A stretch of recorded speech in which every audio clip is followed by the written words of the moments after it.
keselamatan kerja, tanggung jawabnya lebih berat daripada gunung Tai. Namun, dalam proses produksi yang sebenarnya beberapa perusahaan karena tidak menerapkan langkah-langkah pencegahan keselamatan dengan baik, menyebabkan terjadinya kecelakaan kerja. Untuk mengambil pelajaran dari kecelakaan tersebut, perusahaan membuat video edukasi peringatan dengan merekam beberapa kecelakaan yang bersifat khas atau representatif. Mohon setiap unit atau departemen dengan sungguh-sungguh mengatur dan melaksanakan kegiatan sosialisasi serta pembelajaran dengan tegas mencegah terulangnya kecelakaan serupa.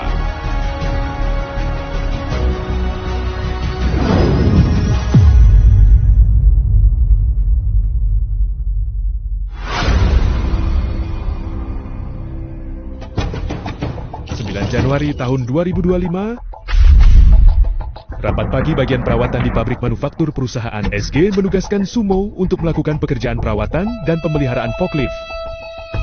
Sekitar jam 15:10, Sumo mengemudikan forklift masuk ke area antara gudang bahan tambahan dan gudang batu bara mentah, memarkir forklift di atas saluran pembuangan air yang membeku, menjadikan saluran pembuangan air sebagai lubang perawatan forklift, masuk ke bawah forklift untuk melakukan pekerjaan perawatan dan pemeliharaan.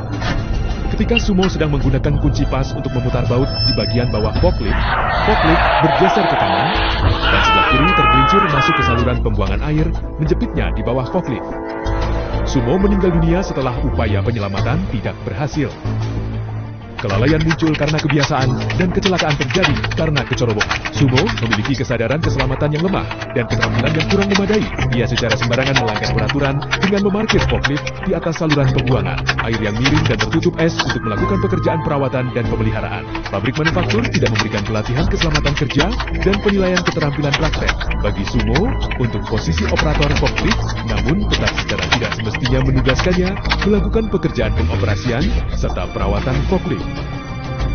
Perusahaan TSG tidak melakukan pengawasan keselamatan yang memadai terhadap pekerjaan inspeksi dan perawatan, kurang efektif dalam melaksanakan pelatihan keselamatan bagi karyawan baru, serta gagal mendeteksi dan menghentikan tindakan pelanggaran seperti itu tepat waktu.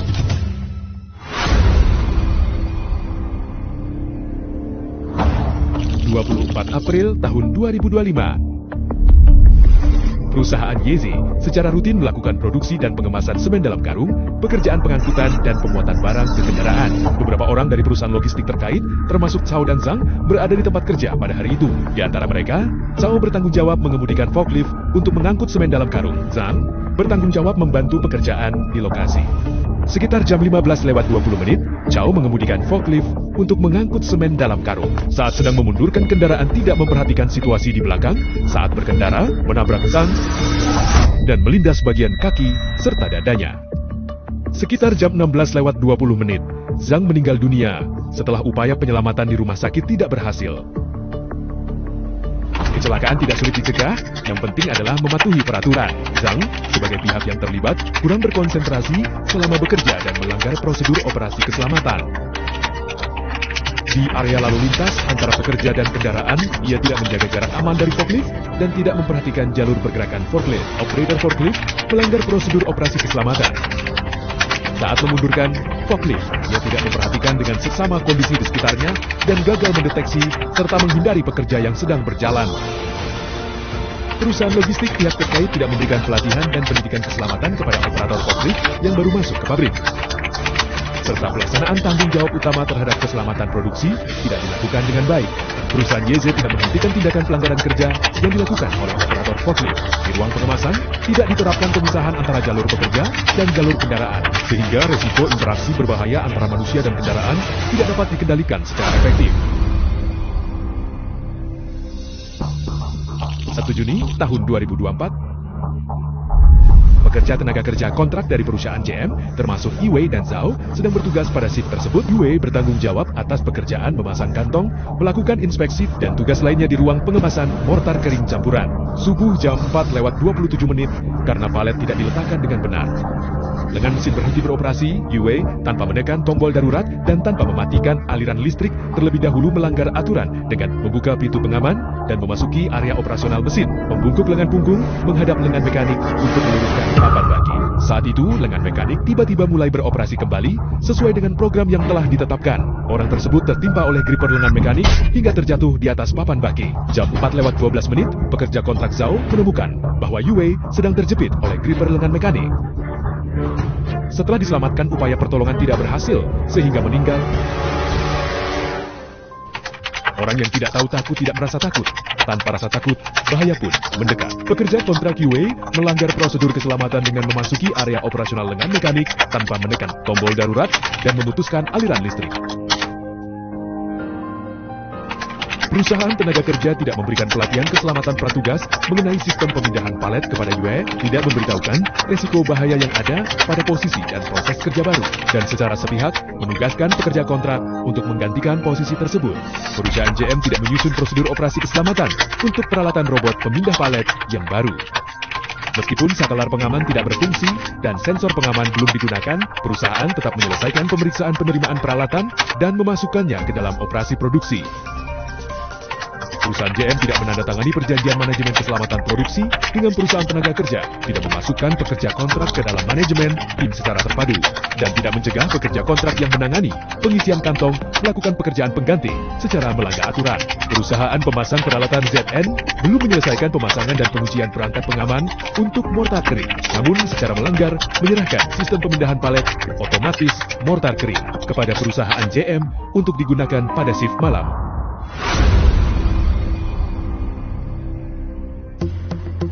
5 September tahun 2024, perusahaan GL menugaskan pemasangan detektor gas beracun dan berbahaya di dalam lubang lumpur seleri di ruang pro-pengolahan, melakukan pembongkaran dan pemindahan pekerja perawatan. Hang bersama Shu dan pihak terkait melakukan pekerjaan menggunakan kendaraan kerja tinggi. Wang bertanggung jawab atas pengawasan pekerjaan.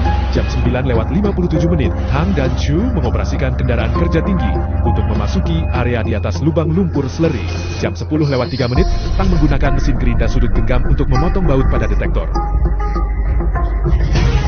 menghasilkan percikan api yang jatuh ke dalam lubang lumpur seleri dan menyebabkan nyala api sesaat atau flash fire, dan menyalakan campuran minyak dan air di dalam lubang lumpur seleri.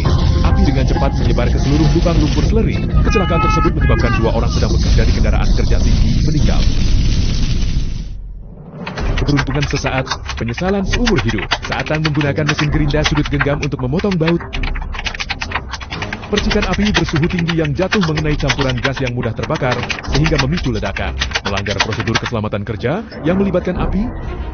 Proses persetujuan pekerjaan yang melibatkan api di perusahaan GL bersifat formalitas semata, tidak cukup mengidentifikasi resiko keselamatan kerja, tidak membersihkan bahan mudah terbakar di dalam lubang lumpur seleri, tidak menutupinya dengan bahan, dan beberapa petugas manajemen secara melanggar prosedur menyetujui pekerjaan dengan api. Perusahaan GL tidak melakukan pemeriksaan yang memadai terhadap material, tidak melakukan pengujian dan analisis terhadap titik nyala, serta komposisi material seperti larutan organik di dalam kolam lumpur, bahan yang terkontaminasi minyak, dan residu resin dari bahan padat berbahaya. Perusahaan GL tidak memiliki kolam air darurat untuk pemadam kebakaran.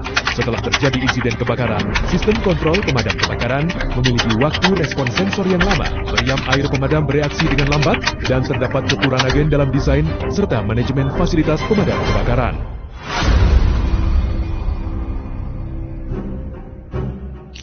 September 17, 2024, shift tengah. Pekerja inspeksi dan perawatan di bagian penghancuran atau crushing pabrik tambang milik perusahaan CZ bernama Shemo bertanggung jawab atas pekerjaan inspeksi crusher dan hilir sabuk konveyor sekitar pukul 23 ketika Shenmo sedang melakukan inspeksi di arshut pemandu konveyor sabuk atau belt konveyor. Karena jarak tubuhnya terlalu dekat dengan konveyor, lengan kanan bagian atasnya secara tidak sengaja terseret masuk ke antara sabuk dan roller pukul jam 23:30 sampai jam 23:45. Rekan kerja satu shift beberapa kali mencoba menghubungi Shen melalui telepon dan WeChat, namun tidak berhasil. Akhirnya, ketua shift Tianmo menemukan bahwa Shen telah tersangkut pada rangka konveyor. Segera melaporkan kejadian tersebut kepada perusahaan dan menelepon layanan darurat 120 untuk meminta layanan medis. Setelah Shen berhasil diselamatkan, dia dinyatakan meninggal dunia setelah upaya penyelamatan tidak berhasil. Jika bahaya tersembunyi tidak dihilangkan, kecelakaan bisa terjadi kapan saja. Karena berdiri terlalu dekat dengan konveyor, sabuk bagian atas tubuh secara tidak sengaja terseret masuk dan terjepit oleh mesin konveyor. Proses terjadinya cedera tidak ada yang menyadari, sehingga tidak ada pertolongan tepat waktu. Pabrik tambang perusahaan CZ mengubah penutup sabuk konveyor menjadi chute pemandu material, namun tidak memasang papan pelindung di sisi luar papan penyangga, sehingga menyebabkan area tersebut tidak memiliki perlindungan keselamatan.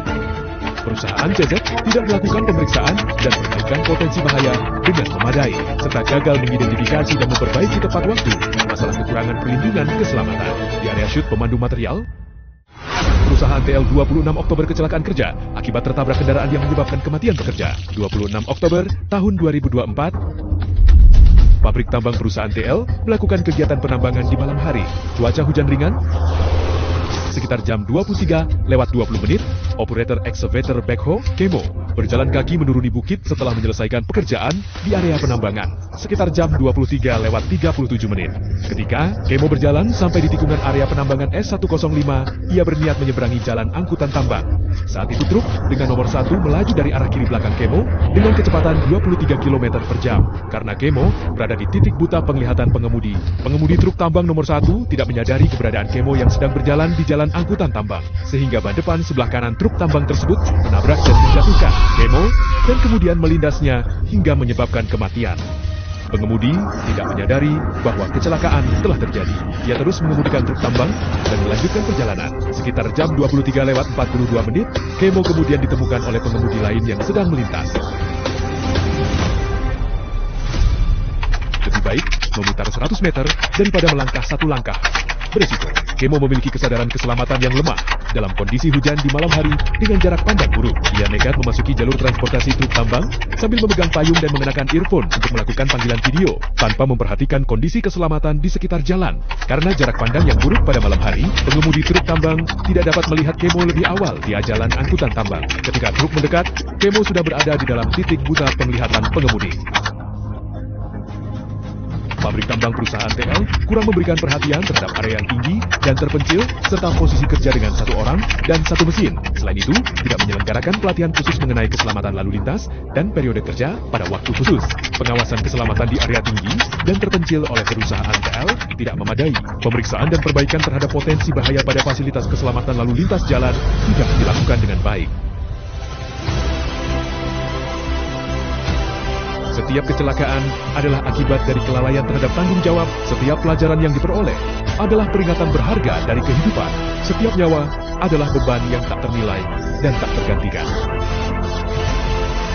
Keselamatan tidak boleh bergantung pada keberuntungan. Tanggung jawab harus dilaksanakan dengan nyata. Mohon seluruh karyawan untuk memulainya dari diri sendiri. Mulailah dari sekarang. Patuhilah peraturan dengan ketat. Hentikan segala bentuk pelanggaran prosedur. Jadikan keselamatan sebagai sebuah kebiasaan. Berjalan bersama keselamatan, hidup berdampingan dengan ketentraman.